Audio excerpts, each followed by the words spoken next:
Voilà. Emmanuel Mouret, bonjour. Bonjour. Neil Schneider, bonjour. Vincent Macaigne, bonjour. Bonjour. Vous avez présenté votre nouveau film hier soir, Les choses qu'on dit, les choses qu'on fait. Qu'on est bien dans les bras de quelqu'un du sexe désiré. Ils ont changé les Oui. paroles, puisqu'à l'époque de Guy Béard, c'était du sexe qu'on n'a pas. Aujourd'hui, c'est devenu du sexe désiré. Comme quoi les temps changent. C'est une chanson qui va assez bien à votre univers, en fait. Oui, oui, alors là, c'est difficile de le truc, mais je dis oui. Tout Non, à non, fait. mais c'est juste parce que c'est un peu. On sait que depuis toujours, vous explorez la carte du temps. On a l'impression que ce qui vous passionne avant tout, c'est le sentiment amoureux, avec tout ce qui va avec, le désir, la rupture, l'emballement. Ce qui est amusant quand je pensais au film, il y avait des tas de titres qui me revenaient en mémoire, que ce soit Fragment d'un discours amoureux, Les jeux du amour et du hasard, Glissement progressif du plaisir, La loi du désir. On a l'impression que tout ça fait votre univers à vous. Bon, et pas qu'à moi, Ouais, pas qu'à vous, oui. parce que je pense que les histoires d'amour, c'est une aventure, c'est une des plus, peut-être des plus grandes, des plus fortes, auxquelles la majeure partie d'entre nous, enfin, une aventure qui nous est offerte. Et c'est une aventure qui est en tout cas chantée d'une certaine manière depuis très longtemps. Donc, Et quand quand les journalistes parlent de votre petite musique, est-ce que ça vous agace autant que Françoise Sagan quand on lui parlait de sa petite musique? mais c'est une question oui, que c'est pas que ça m'agace, c'est que ça me surprend.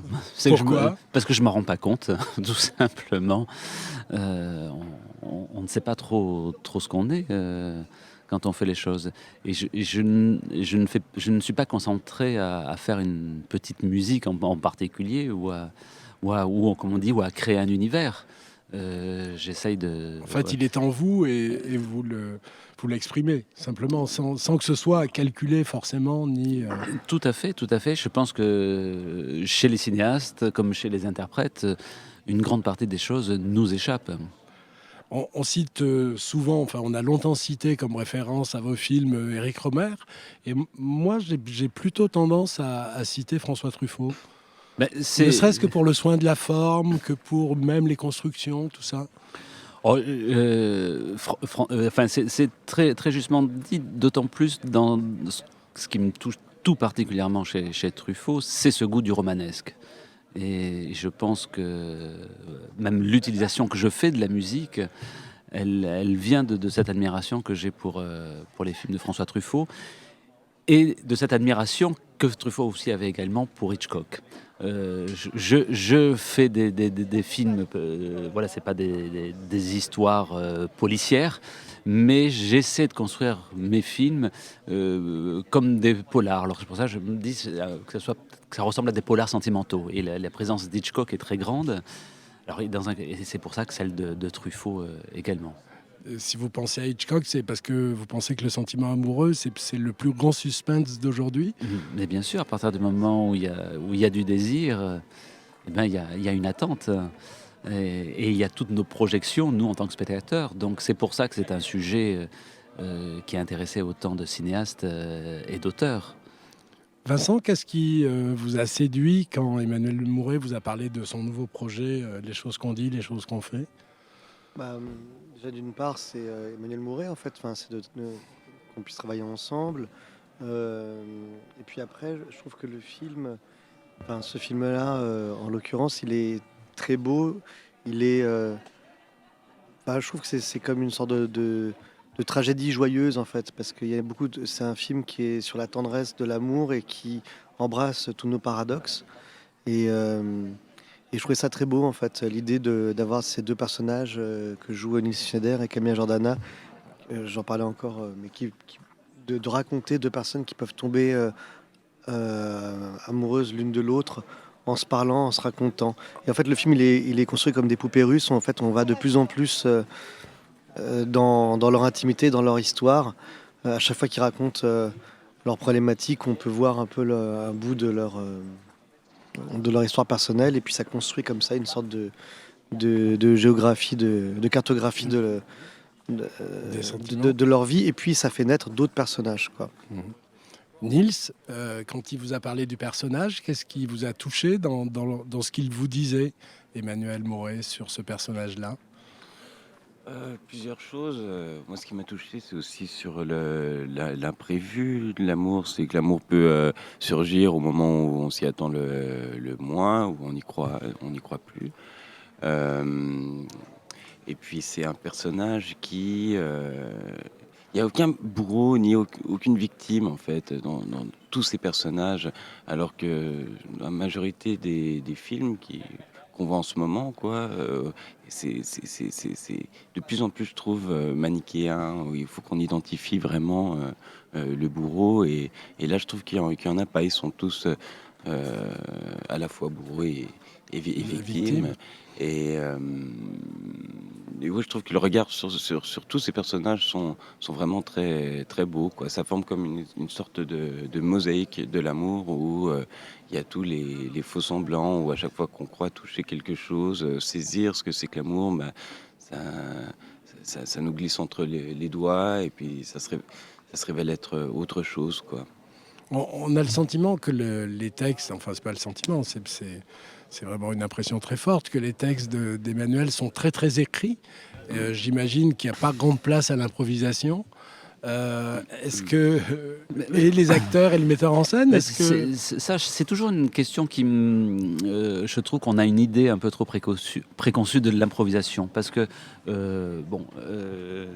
Vincent et Niels se répondront, mais même avec un texte écrit, respecté à la virgule près et avec les indications précises, il n'y a jamais deux prises qui sont la même. On sait bien pas. sûr, Donc bien sûr. l'improvisation est constitutive de la prise. Voilà. De la prise. Donc c'est. Alors après, si on dit improvisation, trouver des mots sur le tournage, voilà, non. La construction est trop précise pour que si le personnage, au lieu de dire je t'aime, dit bah finalement je t'aime plus, on est bien embarrassé pour tourner la suite. Niels et Vincent, vous attendez quoi d'un metteur en scène?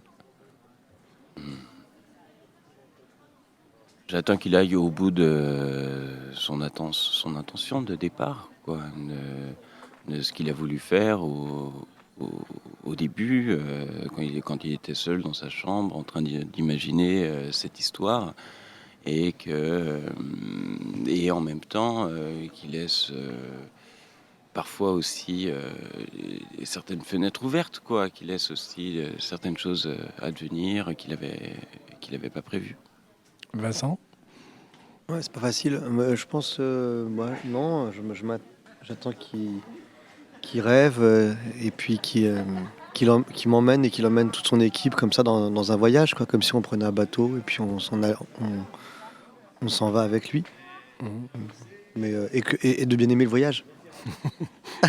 Ça vous est arrivé de ne pas l'aimer, le voyage?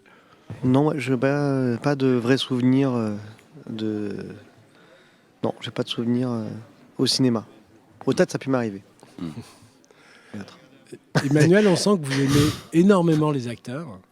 D'ailleurs, vous ne cessez d'agrandir votre famille sans justement tenir compte, entre guillemets, des familles qui peuvent exister dans le cinéma français. Vous mélangez allègrement tous les acteurs que vous aimez. Qu'est-ce qui vous plaît le plus chez les acteurs? Qu'est-ce qui vous touche le plus?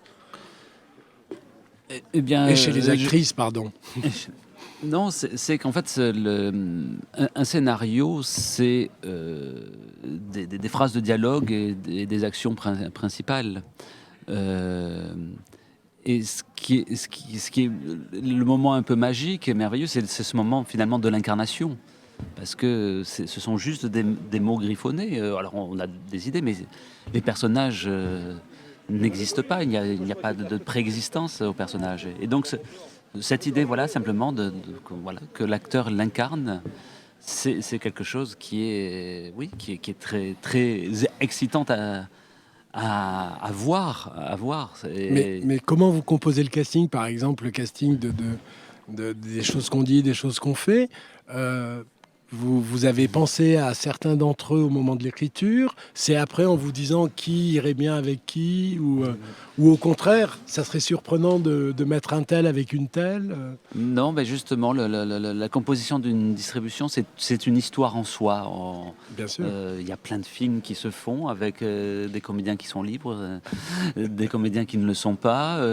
Parfois, on choisit un comédien et puis le tournage précédent a débordé. Enfin, il y a quelque chose qui me plaît maintenant vraiment dans la distribution, c'est l'histoire, c'est un moment où on va constituer une troupe et on se retrouve. Et c'est assez intuitif encore, c'est pas quelque chose qui est vraiment raisonné, et c'est quelque chose sur lequel moi, de toute façon, je suis aidé de ma directrice de casting, Constance de Montois, de mon producteur, c'est quelque chose qu'on fait ensemble, avec...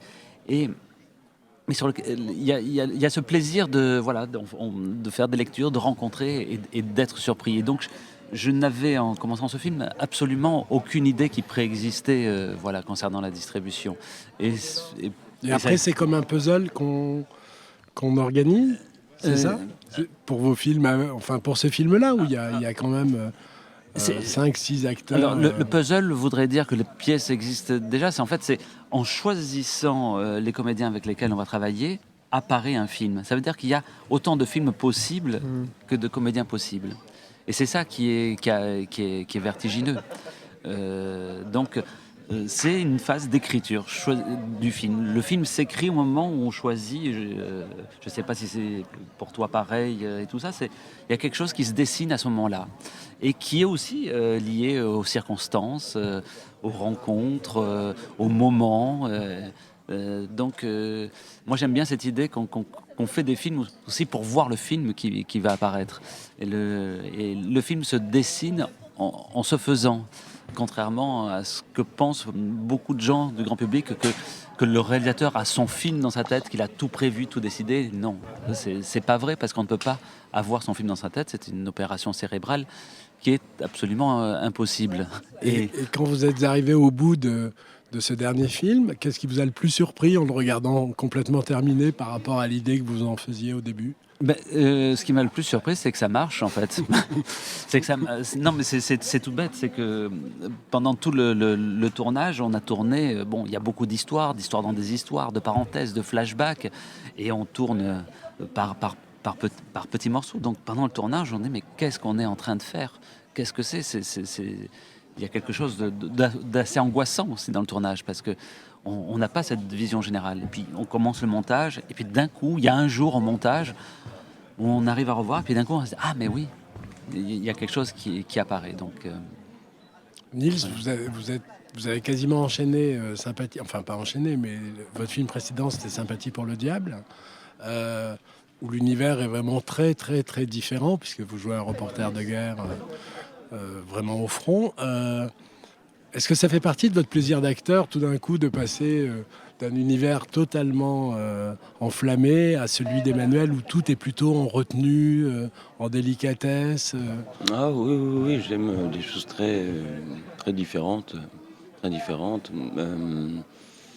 Et je sais pas, j'ai même l'impression que je me reconnais plus, moi, dans le personnage de Maxime que je joue dans le film. J'ai l'impression d'Emmanuel Mouret, où je sens peut-être plus proche de moi ce que je suis. Mais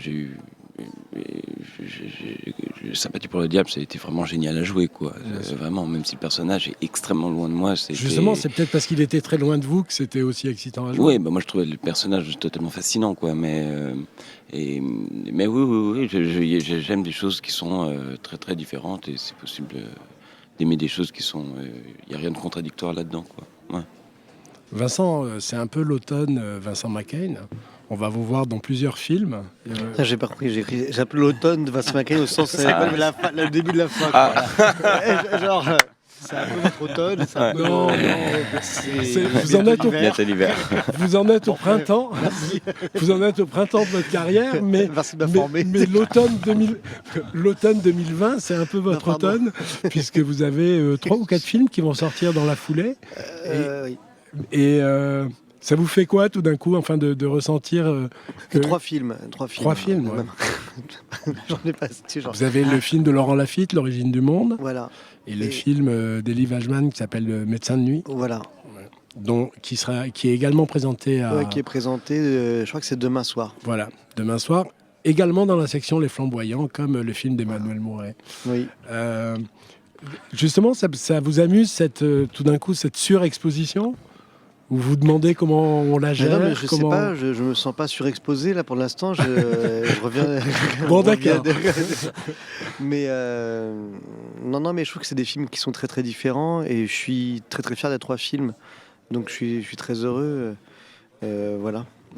Qu'est-ce qui vous a fait penser à Camélia Jordana pour jouer ce personnage-là, précisément, de jeune femme enceinte qui, à force de confidence, se laisse séduire par le cousin de son compagnon? Ma directrice de casting. Merci. Je dois avouer que je connaissais, comme j'écoute pas de chansons de variété, je ne connaissais pas Camélia.